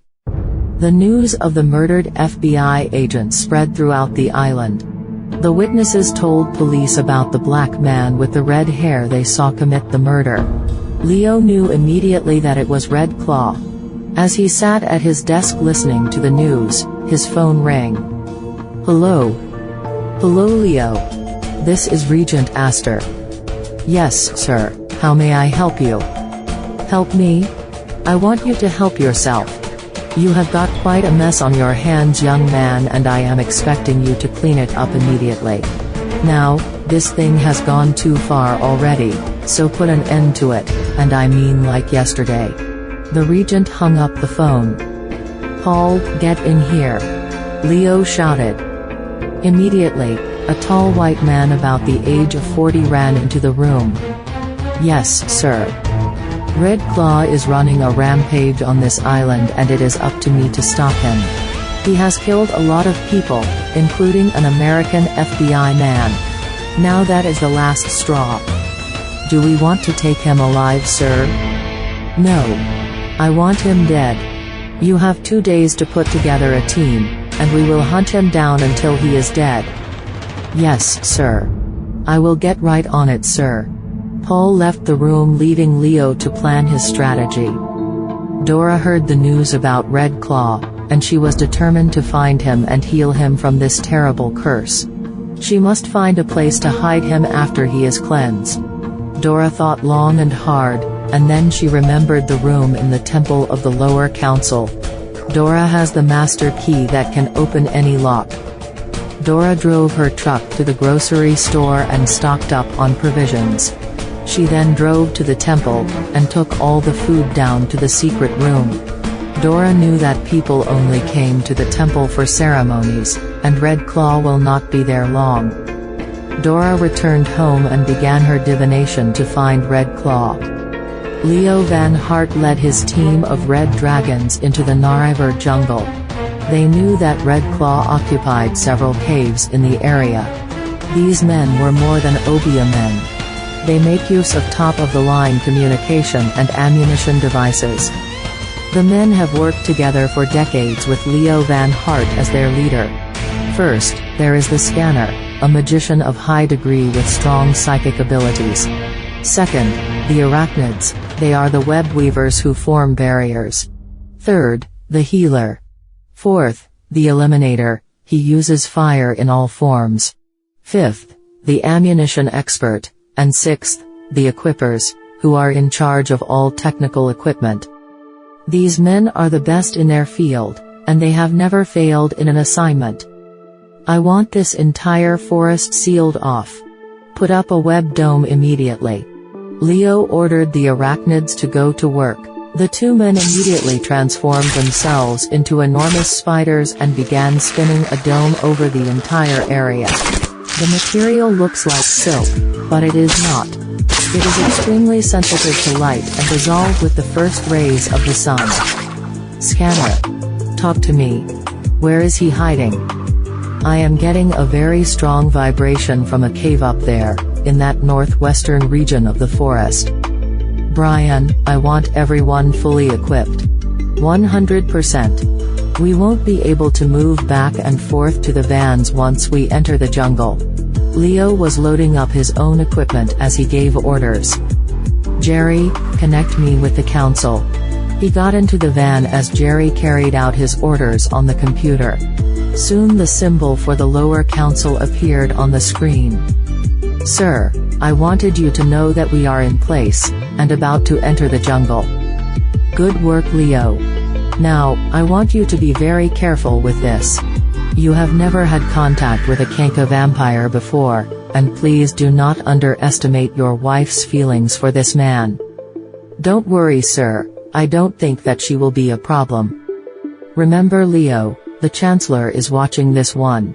So, clean it up quickly and go home. Yes, sir. It will be over in a few hours. That would be good. See you then. With those words, the regent was gone and Leo exited the van. Okay, men. Let's do it. Leo and his men began their flight into the Nariver jungle. The tropical jungle is dark and densely overgrown with tall trees, long vines, and thick underbrush. The men levitated themselves off of the ground, and moved towards the northwestern corner of the jungle, some flying higher than others. The men lit their way with tiny jewels that floated like a cloud of fireflies above them. Suddenly, Leo yelled at one of his men who were having some problem with the vines. "Damn it, Paul. You're slowing us down. You damn scanners think that all you need are psychic abilities. If you worked harder to increase your degree level, you could fly higher." Paul tried hard to avoid the thick underbrush and long vines, but the jungle was so thick, it was most difficult. They then stopped at the place Paul had indicated. Leo gave the signal to descend. As their feet hit the ground, they began their search for clues. The cloud of jewel lights floated down and lit their way among the trees. "What degree is Red Claw?" asked Joe the healer. "Well, he started out at 9 degrees. Then, with the help of drugs and a lot of brain food, I am told he is now at 16 degrees. 16. That is higher than all of us, except you?" Joe was astounded. "That's right, so tighten up your ass, and let's go get him, before he adds another degree or two." The men were concerned, but they had a lot of faith in Leo Van Hart. They truly believed that he could handle anything. They moved cautiously through the jungle, following the direction of the scanner. When suddenly, they came upon the dead bodies of 4 men, 2 women, and a little girl about 10 years old. Each of the bodies was tied to the base of a large tree. Some of them were covered with red ants, others were being eaten by blue crabs which lived in abundance in that area of the jungle, and one was being devoured by a horde of beetles, which covered the entire carcass. The little girl was the one most recently killed, and was the most recognizable of the group. Van Hart and his men were disgusted by the sight. "Raphael, burn them," Leo told the Eliminator, who by an up and down motion of his hands burned each of the bodies where they were on the tree without burning the trees themselves. "Paul, where the hell is Red Claw?" Leo was upset and wanted to find Red Claw to finally put a stop to this madness. Paul used all of his mind power to try to find him. "There is a cave not far from here. I sense his presence there," Paul said with confidence. The men left the carcasses smoldering at the base of the trees and moved in the direction that Paul had indicated. The large spiders had completed their job and one descended the interior of the dome in the east, the other in the west. The man in the east is Woody, a tall thin wizard with long gray hair. He reverted to his human shape as he touched the ground. He took a small crystal from out of his pouch, and levitated it up into the air. The stone immediately lit up and hovered about 4 feet over his head, lighting his way. He moved westwards, trying to get a feel for where the others were. He stopped at a large tree to get his bearings, then suddenly, a small hole opened in the tree, and 2 long fangs shot out of the head of the vampire. The vampire then lounged forward and struck him at the back of his neck. It was Red Claw. He had transformed himself into a tree. He grabbed Woody as he sucked out his blood, and left him where he fell. Red Claw quickly moved to the west where the others were approaching his cave. The cave itself was large and well hidden, but with the help of Paul, the scanner, they found it. The men entered very cautiously and quietly. As the crystals lit up the cave, the men were startled by the horrified screeching of 2 young women clinging to each other in the darkness of the cave. Joe, the healer, moved over to them. "It's all right, don't be afraid. We are not going to hurt you." The women were relieved and wept softly, still holding on to each other. Joe moved his hands over the 2 women to calm them down, examining them at the same time. The other men examined the cave. Damn it, Paul, I thought you said he was here. Leo was angry. Again Paul said nothing. He simply turned around in the cave looking a bit baffled.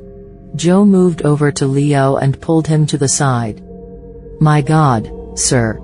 These women are pregnant with vampire babies. The two men looked at each other in disbelief. You're kidding me. Leo looked at the two women huddled together.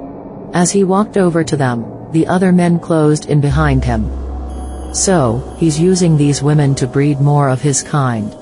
Leo seemed mesmerized by this thought. What are we going to do? We can't leave them here. Joe looked at the women with great sympathy.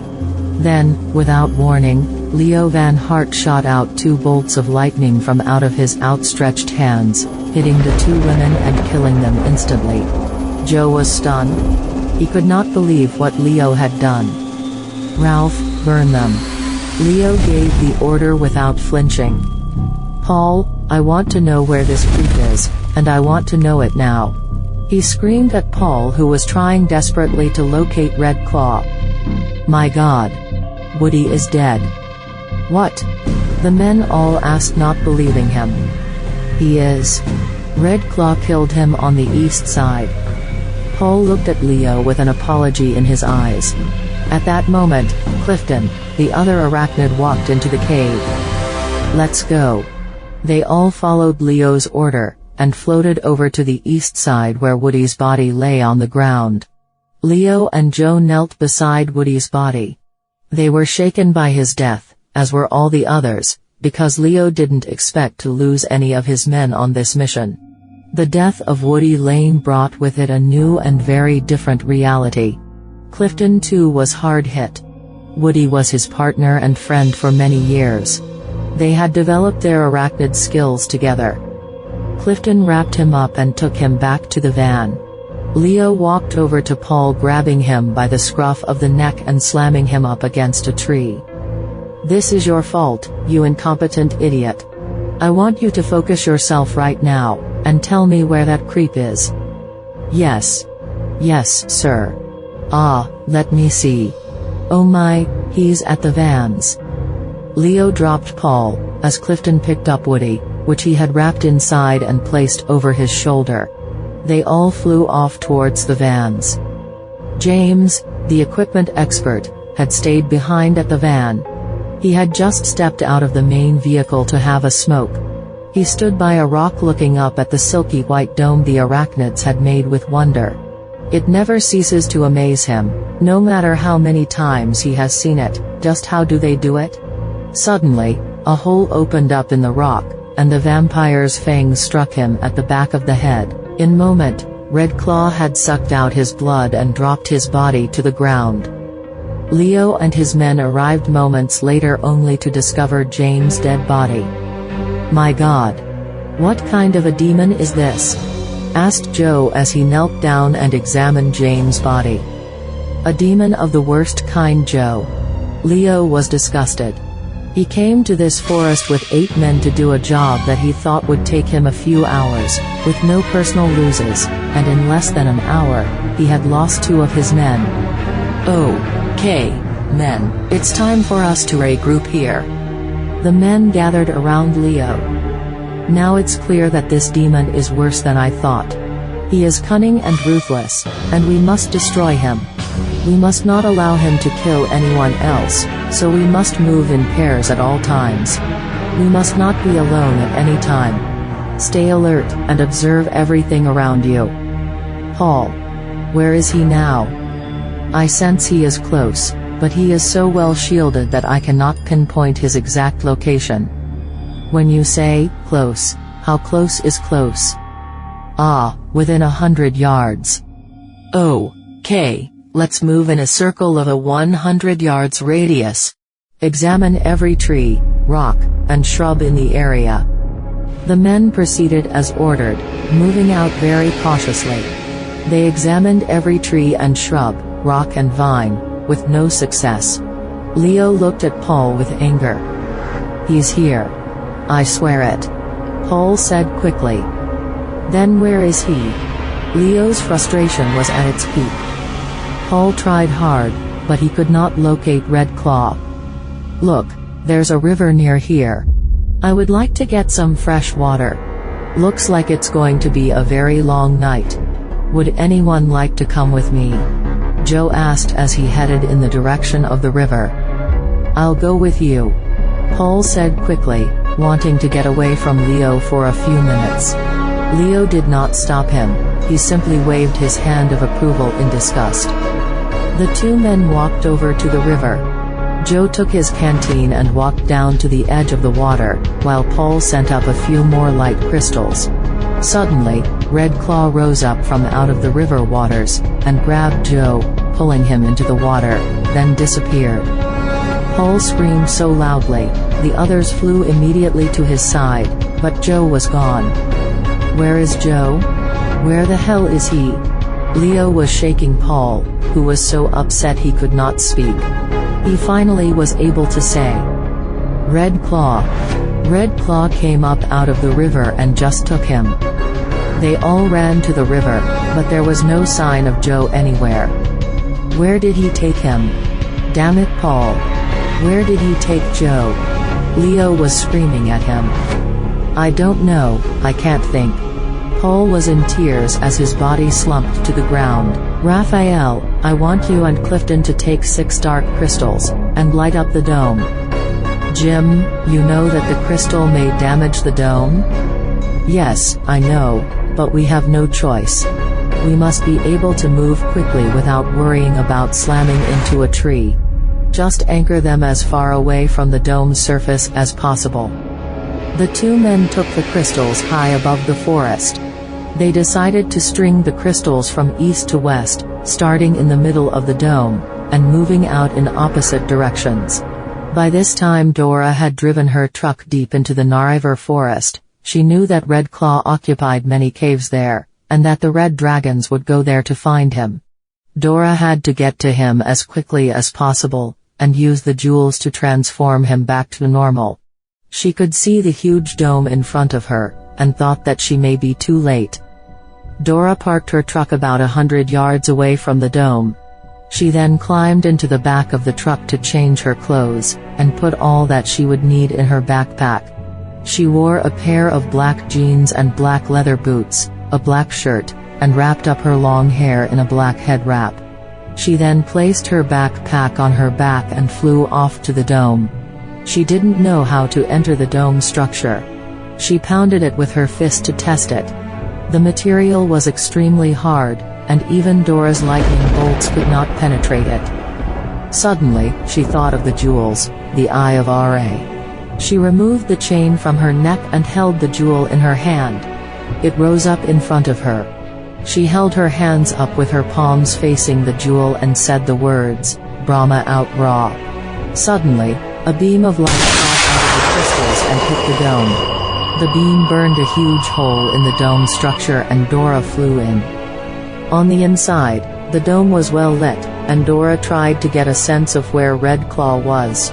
Suddenly, she looked up, and there, falling out of the sky, heading straight for her was an enormous spider. Dora shot out a huge bolt of lightning from her hands and struck him in the middle of his body. The blow sent the spider sprawling into the trees. Dora used her jewel again, Brahma out Ra. Again, the beam of light came out and struck the spider, burning it to cinders. Clifton was dead. Dora began her search for Red Claw. She could sense that he was still free. The red dragons could not find him. Paul had calmed down considerably, and was now focusing his mind on locating Red Claw, when Raphael returned to the group. "Where is Clifton?" asked Leo. "He went off to the east, I'm sure he will be here soon. I told you people to stay together. Why can't you obey orders, Raphael? He's dead." Paul's voice was cold and hard, as he sat crossed-legged on the ground close to the van. All the men gathered around him. He was killed by a woman of great power, who just entered the dome. "Dora," Leo said softly. "Damn." Leo was so angry that he slammed his fist in the side of the van. Dora stopped her search, as she remembered that she and Red Claw had a way to signal each other with their minds. Whenever she needed him, she would send out a psychic signal to him and he would come to her. She centered herself and sent the words in her mind, from near or far, on land or sea. "Oh lover, I need you, please come to me." In an instant, Red Claw stood in front of her. Both their eyes filled with tears as they embraced each other. "I have a way to cure you of this," she said to him, touching his face gently. "How?" he asked in such a hopeless way that it almost broke her heart. With this, she opened her hand and showed him the Eye of Ra. He gasped in disbelief and placed his hands around hers, holding the jewel. The tears rolled down his cheeks, as he embraced her gratefully. "We must go before the red dragons find us," Dora said as she took him by the arm and flew off to the hole she had made in the dome. They both entered Dora's truck and headed for the temple. Dora knew of a special room in the basement of the temple directly beneath the throne, where she could hide Red Claw from the red dragons. No one else knew about this place. Not even the clan mother.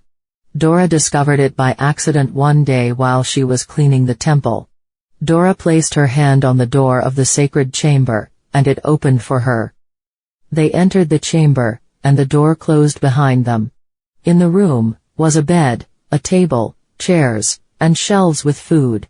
There was also a small bathroom, and a small kitchen. "I never knew this room was here," said Red Claw, sitting on the bed and looking around him. "How did this happen to you, my love?" Dora asked, kneeling in front of him as he got on the bed. Red Claw closed his eyes as the tears fell down his cheeks. He pulled himself together and told Dora exactly what had happened. "6 years ago, your husband came to me and told me that he was ordered by the chancellors of the lower council to choose someone he thought was worthy for a great experiment. They wanted to use a drug they developed that would increase the power of the mind. Apparently, the chancellors had been working on this drug for many decades, and had finally come up with a workable sample. You see, many of the regents were tired of wasting 12 years for the oracle to bestow its power upon them, so they developed this drug that would have the same effect. Leo, my clan father, assured me that this drug was well tested, and was quite safe. I believed him, I trusted him. I agreed to have the drug administered to my body in a series of treatments." Red Claw stood to his feet and walked over to the fountain. He dipped his hands into the water and washed his face. Dora handed him a towel and he held it to his face. He felt so ashamed of all the horrible things he had done. He could hardly stand it. He wept bitterly into the towel. Dora embraced him and led him back to the bed, and she lay down, removed the towel from his face, and kissed her cheek gently. He continued his story, as he held her hands on his chest. "The first 3 years were fantastic. My brain power went from 9 degrees to 12 degrees. It was unbelievable. Things I did not even think I would ever be able to do, I was doing with ease. Then, Leo ordered the dosage doubled, and that's when I took my first step into hell. My brain felt as though it were on fire. For an entire year, I suffered with terrible headaches. I tried desperately to control them. Then the pain in my chest started, and I was needing more and more of the drug to stop them. I had become addicted. 6 months ago, I felt something moving in my chest. Leo told me it was nothing, and that in time, like all my other symptoms, it would go away. I couldn't get enough of the drug to stop the pain. Then, Leo came to me and told me that the chancellors had ended the program. There were no more of the drug available to us. I could not believe it. He told me that I would be fine, and I would be able to keep my powers. But, I was not all right. The withdrawals were unbearable. I thought I was going insane. Then, one night, one of my clan brothers brought me dinner, and before I knew what was happening, I opened my mouth and these fangs shot out and punched holes into his neck. In a few moments, I had sucked all the blood out of his body. I was horrified. I felt as though I was looking at someone else doing this horrible thing. Then the pain stopped. I ran away, trying to hide from myself, but I couldn't. It became a terrible hunger, and there was only one way to satisfy it. You know the rest. He closed his eyes again as the tears rolled down his face, and onto the pillow. Dora removed the stone from her neck. She held it in her hand, as she walked to the bed. Don't be afraid, Red. Let me see them. Red Claw grabbed hold of the bed linings to help steady himself. Then he slowly opened his mouth, and out came the two long fangs. Dora opened her hand and the stone rose up in the air as she spoke the words. A wide band of blue light swept over Red Claw. He let out a howling scream as the creature dissolved from within him. Then, an evil spirit rose up out of his body, howling and hissing at Dora, but she was not afraid. She stood her ground and watched as it faded into nothing. The band of light stopped, and the stone returned to Dora's hands. Red Claw's nightmare was over. His face was radiant, as he lay unconscious on the bed. Dora sat on the edge of the bed and gently stroked his head. It's over now, my love. You will know peace again now. She kissed him gently as he slept, then she replaced the stone around her neck and left the temple.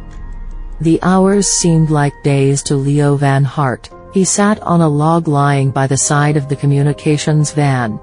He was tired, as a matter of fact, he was sick and tired. He glared at Paul sitting with his legs crossed and his eyes closed, trying to get a feel for where Red Claw and Dora may be hiding. Suddenly, Jerry poked his head out of the van. He seemed a bit excited. "Sir, it's the Regent," he exclaimed in a low voice while waving his hand at Leo, who rose slowly from the log as though giving himself some time to think of what to say. He got into the van as Jerry exited it to give him some privacy. The Regent was waiting patiently for him. "Hello, sir." "Leo. I'm sorry about the loss of your men. It would seem that this assignment was a bit over your head. We knew it would be difficult, but we thought you could handle it." "I'm sorry, sir. I don't know what to say except that I know that Red Claw is here and I won't stop until I destroy him." "That is exactly why I'm calling you, Leo. It's no longer necessary to do that. You see, your wife, Dora, has transformed Red Claw back to normal. He is no longer a Kanka vampire. We thank you for your efforts. Please, return to your home at once, and await new orders." Leo was shocked. He could not believe his ears. "But sir, I lost 4 men out here. Are you telling me that I must simply walk away now, because Red Claw is cured? What about all the people he killed? What about my men who died here? As I have said before, I am sorry about the loss of your men, but your orders are to return to home base. I will talk with you when you get there. Goodbye." The Regent was firm and in moments, he was off the screen. Leo was pissed.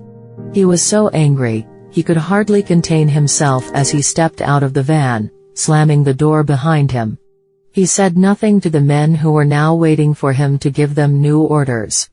Instead, he took out a cigar and puffed on it for about 3 minutes in silence. When he had gathered his thoughts, he gave the order to leave the forest. Dora rose early. She had important calls to make. Her first call is to Patricia and Tom Hyde of Tobago. Dora made arrangements for Red Claw to begin his new life there. He would have to change his name and his appearance. Dora has a friend named Jim Watley, who owns a fishing boat. She called in a few favors and Jim agreed to take Red Claw to Tobago. He also would give him a job on the boat. Dora went to the store and bought hair oil and clothes. She took them to Red Claw. She helped him to complete his transformation. When she was done, Red Claw looked like a totally different man. She then drove him to the docks to meet Jim Watley on his boat. Red Claw kissed Dora goodbye and she watched as his boat sailed off into the sunset.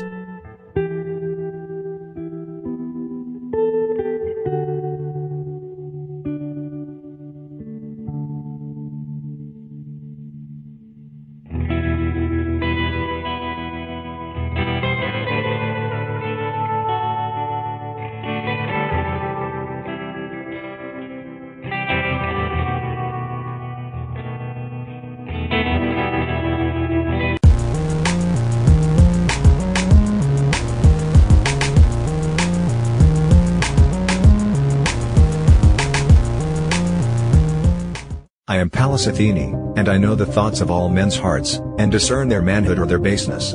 And from the souls of clay I turn away, and they are blessed, but not by me. They fatten at ease, like sheep in the pasture, and eat what they did not sow, like oxen in the stall. They grow and spread, like the gourd along the ground, but, like the gourd, they give no shade to the traveler, and when they are ripe death gathers them, and they go down unloved into hell, and their name vanishes out of the land. But to the souls of fire I give more fire, and to those who are manful I give a might more than man's. These are the heroes, the sons of the immortals, who are blessed, but not like the souls of clay. For I drive them forth by strange paths, Perseus, that they may fight the titans and the monsters, the enemies of gods and men. Through doubt and need, danger and battle, I drive them, and some of them are slain in the flower of youth, no man knows when or where, and some of them win noble names, and a fair and green old age. But what will be their latter end I know not, and none, save Zeus, the father of gods and men. Tell me now, Perseus, which of these two sorts of men seem to you more blessed?